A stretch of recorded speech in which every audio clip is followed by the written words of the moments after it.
اور اسی کی بیک پہ آپ کو یہ جو چوک نظر آ رہا ہے، یہاں پہ ہم 84 دن دریا بچاؤ کے نام سے ایک تحریک لے کے چلے اور ہم نے یہاں پہ ایک دھرنا دیا تھا، 24 گھنٹوں کا دن رات کا دھرنا تھا۔ اور وہ دھرنا دینے کا مقصد ہمارا یہ تھا کہ یہ جو چلتے دریا ہیں ان کو روکا مت جائے۔ یہ ایک قتل کے مترادف ہے کہ اگر آپ ایک چلتے دریا کو روکیں گے، اس کو زمین میں دفن کریں گے، تو یہ دنیا کے اندر اس کو اب قتل کہا جاتا ہے۔ پوری دنیا جہاں پہ ہم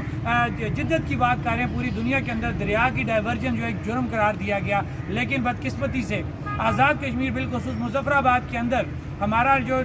دریائے نیلم ہے، اس کو نیلم جیلم پروجیکٹ کے نام پہ نوسیری کے مقام سے اس کو جو ہے ڈائیورٹ کیا گیا، اور جو آپ کا پانی ہے اس پانی کو زمین کے اندر ڈالتے ہوئے کوالہ کے مقام سے جو ہے بجلی بنانے کے لیے باہر نکالا گیا۔ یہ وہ ایک پروجیکٹ تھا جو اس وقت کہا گیا جناب اس سے بڑی خوشحالی آ جائے گی، کوئی اس سے فرق نہیں پڑے گا، لیکن اس وقت جو ہم پیٹ رہے تھے اور جب یہ پروجیکٹ لگا ہوا تھا، ایسے لوگ بھی موجود ہیں جو آج دنیا میں نہیں ہیں، جو ہمارے ساتھ موجود تھے، جن کا یہ کہنا تھا، میں یہ کہوں گا کہ اس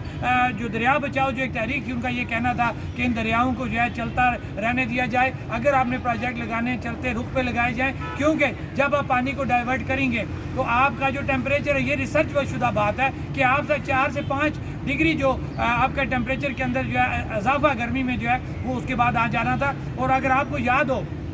کہ جب یہ دریا ڈائیورٹ ہو گیا اور ٹنل میں سے جو ہے پانی جو ہے نوسیری سے کوالہ کی طرف نکلنے لگا اور بجلی پیدا ہونی شروع ہوئی، وہ جو 2 سال 3 سال کا عرصہ تھا، مظفر آباد کے اندر ٹیمپریچر اچانک تبدیل ہو گیا، بیماریاں آ گئیں، یہاں پہ لوگوں کو پینے کا پانی نہیں مل رہا تھا۔ ایک ٹائم ایسا تھا کہ جو ہمارا واٹر ٹریٹمنٹ جو ایک پلانٹ تھا جہاں سے ہم شہر کا پینے کا پانی لیتے، وہاں پہ پانی اپ لفٹ کرنے کے لیے پانی کی گنجائش نہیں رہی، کیونکہ دوسری طرف پیسہ تھا، ڈالر تھا، بجلی کا یونٹ تھا، انسانی جان ان کے لیے کوئی قیمتی نہیں تھی۔ جہاں پہ ہم ماحولیات کی بات کرتے ہیں کہ جب پانی جو ہے وہ زمین بوس کر دیے جاتے ہیں، تو جہاں پہ آپ کا ٹیمپریچر چینج ہوتا ہے، وہیں پہ آپ کی آبی زندگی ختم ہو جاتی ہے۔ اس آبی زندگی سے کہ بہت بڑے جو ہیں اثرات ہیں، آپ کا جو واٹر ٹیبل جس کو ہم کہتے ہیں جو نظر نہیں آتا، کیونکہ جب دریا چلتے ہیں تو آپ کا ایک واٹر ٹیبل مینٹین رہتا ہے، آپ کے جو پانی جو چشمے جو آپ زیر زمین ہوتے ہیں وہ ڈاؤن ہو جاتے ہیں، اور واقعی یہ اثر پڑا۔ اور جس کو پروجیکٹ نکالنے کے لیے آپ کی ٹنلز بنائی گئی ہیں، جو جتنے بھی علاقے ہمارے جو ان پہاڑوں کے اوپر آباد تھے، ان کا سارا پانی خشک ہو گیا۔ ہمارے وہ لوگ دوبارہ ایک وہ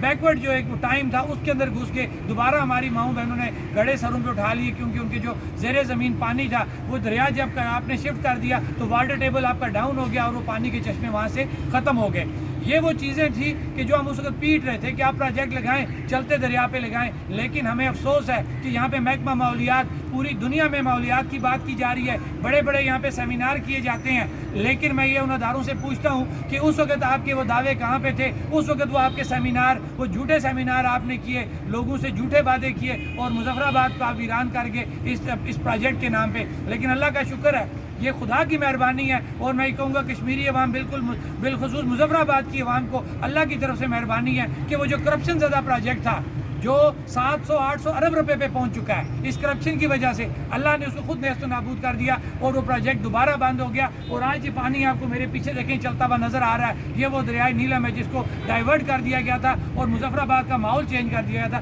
اللہ نے اپنے نظام کے ساتھ چھیڑ چھاڑ کرنے کی سزا دی اور ان کے 700-800 ارب روپے ضائع ہوئے، اور آج پھر یہ چلتا ہوا دریا آپ کو نظر آ رہا ہے جو مظفر آباد کی عوام کے لیے ایک بہت بڑی نعمت ہے۔ لہٰذا میں یہ کہوں گا کہ اللہ کے نظام کو نہ چھیڑا جائے، اللہ کے بنائے ہوئے راستوں کو نہ چھیڑا جائے، اللہ کی بنائی ہوئی چیزوں کو ڈسٹرب نہ کیا جائے۔ جب آپ خدا کے ساتھ چھیڑ چھاڑ کریں گے، اس کے چیزوں سے چھیڑ چھاڑ کریں گے، پھر خدا کی طرف سے یہ آپ کے اوپر عذاب آتا ہے، اور وہ عذاب اس نیلم جیلم جو اس ٹنل کی شکل میں آیا، جو آپ نے کرپشن کی نظر کیا، اگر آپ وہاں پہ کرپشن نہ کرتے تو ہو سکتا ہے آپ کے یہ حالات نہ ہوتے، لیکن کرپشن تھی، ماحولیات کو ڈیمیج کرنا تھا، زندگیوں کو ڈیمیج کرنا تھا، رب کو یہ چیز پسند نہیں آئی اور آپ آج اس پروجیکٹ کو بند کر کے بیٹھے ہوئے ہیں۔